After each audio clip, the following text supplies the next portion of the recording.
یو بل ژوند پای لا د مور له غېږې سمه جلا شوې نه وه چې د جګړې ښکار شوه.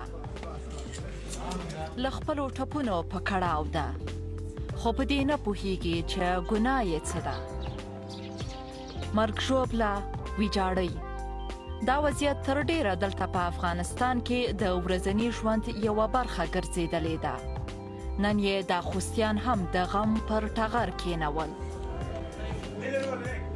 د ننني جنګ څخه چې موږ ته کوم زیان رسېدلی دی ټول خلک یې کتا شي داسې غوښې او رنونه غوښې موږ ته کړی دي لا مې ورو پسې غوښتي دي چې ورو کې کېږدو سبو ته یې پته نه لګېږي. جنګ دا مرحله وي دا یې انجام یې ټولو مسلمانانو ته ضرر نقصان دی. د خوست د پولیسو پر ځانګړې قطعې د څه باندې 10 ساعتونو ډله ییز برید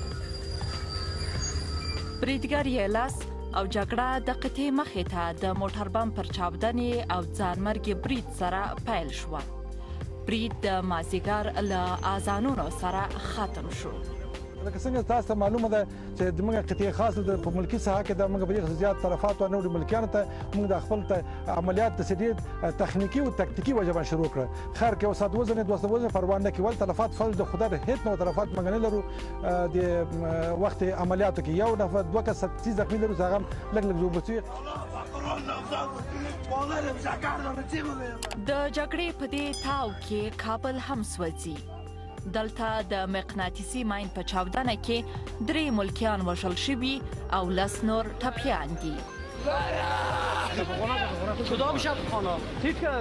د همدې جنگ جګړو ختمېدو لپاره په دوحه کې د افغان سولې خبرې پیل شوې. خو ملګري ملتونه وایي دې هڅو تر دې دمه د ملکیانو په مرګ ژوبله کې هیڅ کموالی نه دی راوستی. د ملګرو ملتونو په خبره د جګړې قربانیانو کې 11 سلنه ماشومان او 11 سلنه ښځې دي. دوی د حکومت ضد وسلوال د اکثریت مرګ ژوبلې مسؤل بللي چې 58 سلنه کېږي. ملګري ملتونه وایي د تیر کال پرتله سږکال د طالبانو په بریدونو کې د ملکیانو په مرګ ژوبله کې 6 سلنه ډېروالی راغلی دی. نړیواله ټولنه او افغان حکومت له طالبانو تر دې دمه د وربند یا ورکم غوښتنه کوي. دا هیله د دواړو خواوو له دې مرګچی پلاوي کیږي.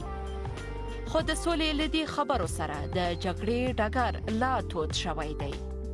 تاویې تر ډېره له ملکي وګړو وځي هغه چې د ځان ساتنې لپاره لور او ګودر نه ویني. شازیه حیا، کابل.